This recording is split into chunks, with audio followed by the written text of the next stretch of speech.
Hello there, my friend. Welcome to the channel and thank you for watching. Newcastle takeover is going to happen in few hours from now.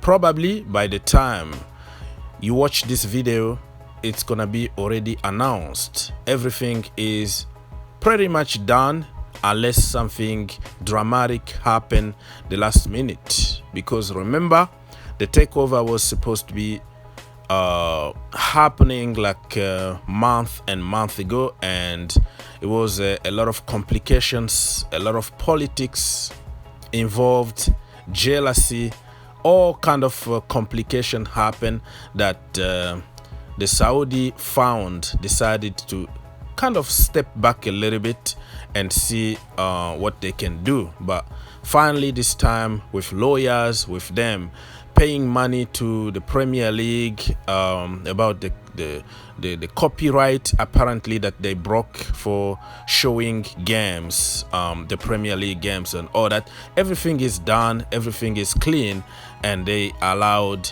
to take over Newcastle United. Let me make it clear that you understand that this topic is very sensitive, so I am not going to get to details. I am going to try to help people think outside the box. That's what I do in my channels, okay?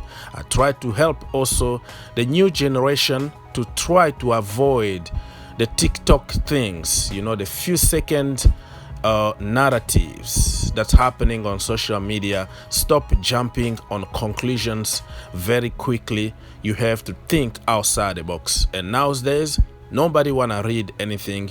Nobody wanna do any kind of research. It's all narratives. It's all speculations. It's all black or white. There is no gray area anymore. There is no research anymore. There is no thinking anymore. So let me say that I am very happy for the Geordies because they deserve a great club. What a club! You know, they have great colors, black and white. It goes with everything. They have a great city, a great stadium that's gonna get even better.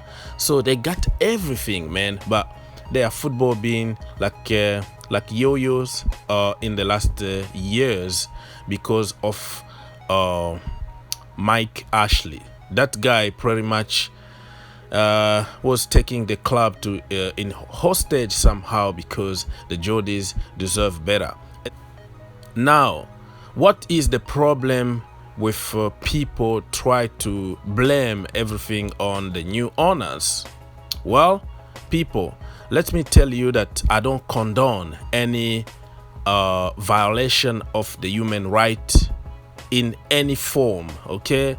In, you know, in Saudi Arabia, in Qatar, in America, in Canada, in UK, France, every country, Australia, everywhere in the world, I don't condone any kind of violation of human rights.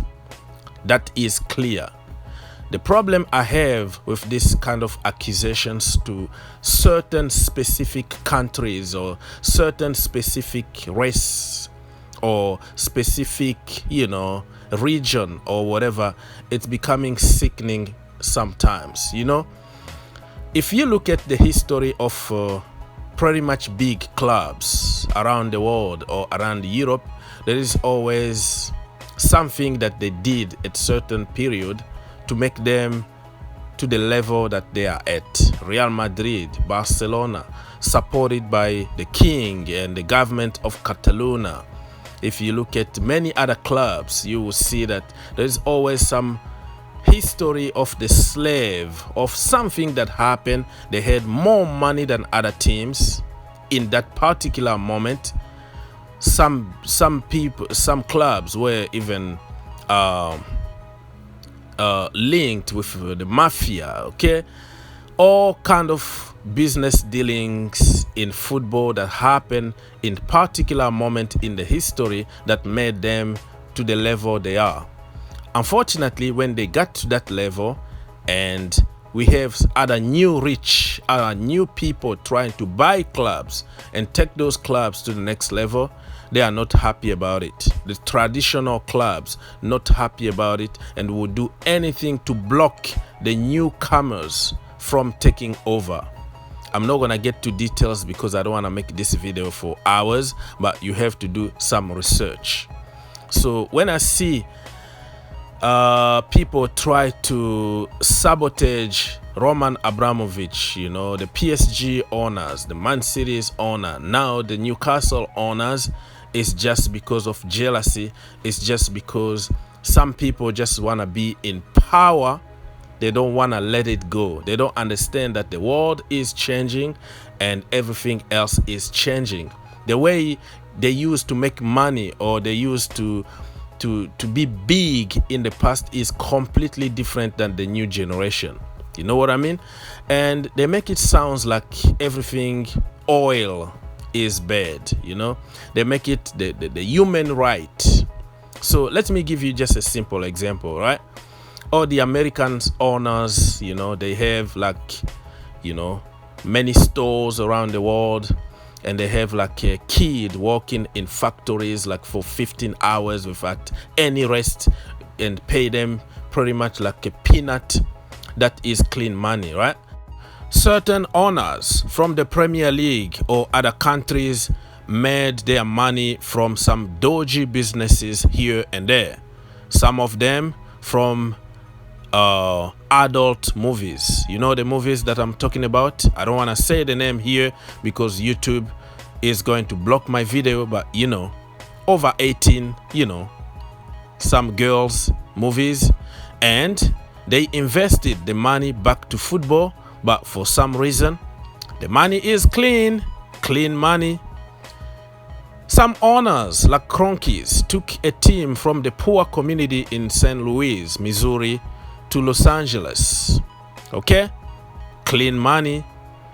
They took houses from poor people, destroyed their lives just to build their stadiums and their properties and all that. Clean money. Because you know what? Because they are from America, they are from Europe. Wow, double standard. But if somebody is selling oil from the Middle East or from Russia or somewhere, that money is supposed to be dirty because it's oil. So the media and everything is focused on using some strong word to try to stand certain people or certain countries or certain companies.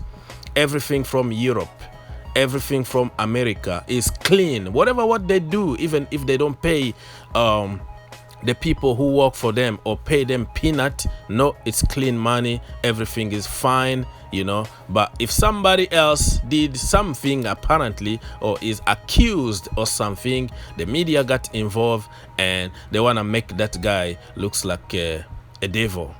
So think outside the box, because before jumping to conclusions about things that you don't know. Everything from Africa, everything from the Middle East, everything from South America, everything, you know, outside Europe and America is dirty, and that is mostly done on purpose so certain people can stay in power. So I am against all kind of injustice, and I'm not gonna condone any kind of injustice, but I am asking for fair play here. You know, why double standard? You know what I mean? Now let's go and talk about football. Okay, what's gonna happen to Steve Bruce? I think he's going to be the first person to sacrifice here. Give him his money, pay out his contract, get a new manager, and then get a transfer of dreams. January is going to be very interesting at Newcastle. I see them going for big guns, even though big guns still in their clubs. But remember back when they started this conversation about the Saudi taking over Newcastle, it was a picture going on online. Mbappe, Neymar, Messi, Ronaldo, all the big names going to Newcastle. Yeah, get ready, because the January transfer window is going to be more interesting, because they will be linked with everybody under the sun. So congratulations to the Geordies, because you deserve it. And that Mark Ashley, go enjoy your money somewhere in the beach, man. You don't belong to football, because we heard all kind of accusations about how he treated his employees and all that. So I don't want to get to politics, like I said, but I hate injustice. Now, Chelsea fans, Man City, Man United, everybody in the Premier League, are you afraid of the Geordies? How far do you see the Geordies next season? Do you think they are going to challenge for for the Premier League and also qualify for the Champions League? It's gonna be interesting. I'm not afraid of them. Better Geordies, better Newcastle are going to make the Premier League even better. So I want strong teams in the Premier League. I want the best players around the world in the Premier League, and it's gonna just get better and better.